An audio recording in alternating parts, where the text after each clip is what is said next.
বাংলাদেশ ইসলামী ছাত্র শিবির বা জামাত ইসলামী বা আওয়ামী লীগ এবং ছাত্রলীগ এদের চরিত্রের সাথে আমার একটা আমার দৃষ্টিভঙ্গি থেকে দেখি যে একটা কনসিস্টেন্সি আছে, মিল আছে। ছাত্রলীগ এবং আওয়ামী লীগ যদি এখন তাদের রাজনৈতিক দল পাল্টিয়ে অন্য দলের আবির্ভাব ঘটায়, তাহলে কি সেই তাদের ফ্যাসিজমের সময়ে যে কার্যকলাপ সেটা থেকে কি তারা দায়মুক্তি পাবে কিনা, এটা আমার সহালোকের কাছে আমার প্রশ্ন।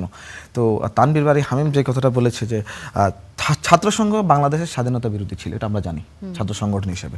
তো আব্দুল মালেক ছিল ছাত্র সংঘের সদস্য বা নেতা, মহানগরের নেতা ছিল, এবং সে ওই সময় যে কোনোভাবে সংঘর্ষে, যেটা মেঘা মোল্লার বসু বলেছে সুস্পষ্ট একদম, এখন যেটা হচ্ছে সেটা তো একদম মিথ্যা বানোয়াট দিয়ে সোশ্যাল মিডিয়াতে আলোড়ন সৃষ্টি করছে, এবং আব্দুল মালেককে বাংলাদেশের হিরো বানানোর চেষ্টা করা হচ্ছে।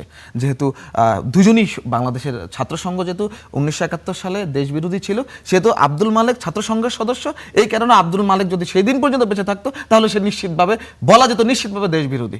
হ্যাঁ, সেই জায়গায় বাট আগেও যেহেতু ছাত্রসংঘের সদস্য ছিল, তখন হামিম হয়তো এই প্রেক্ষাপট টেনেই বলেছে যে ছাত্রসংঘের সদস্য হিসেবে সে দেশ বিরোধী, এবং তোফায়েল আহমেদ বলেছে গণতন্ত্র এবং আপনার সার্বভৌমত্বের শত্রু। তো কোনোটাই সে ভুল বলেনি।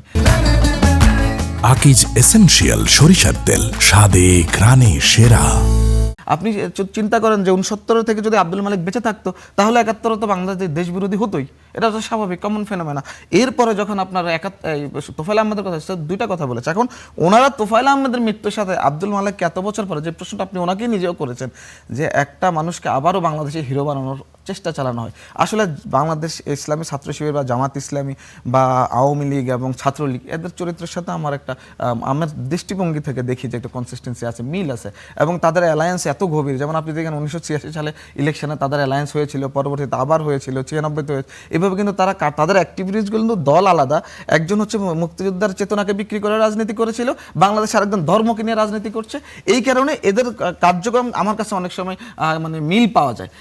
এই কারণে এই যে তোফায়েল আহমেদ মৃত্যুবরণ করেছে, তার সাথে আব্দুল মালেককে হিরো বানানোর যে অপচেষ্টা করা হচ্ছে, এগুলো তো আসলে হয় না। তানভীর বারী হামিম ঠিকই বলেছে, যদি সে ছাত্রসংঘের নেতা হিসেবে 71 পর্যন্ত থাকতো তাই দেশ বিরোধীই হতো।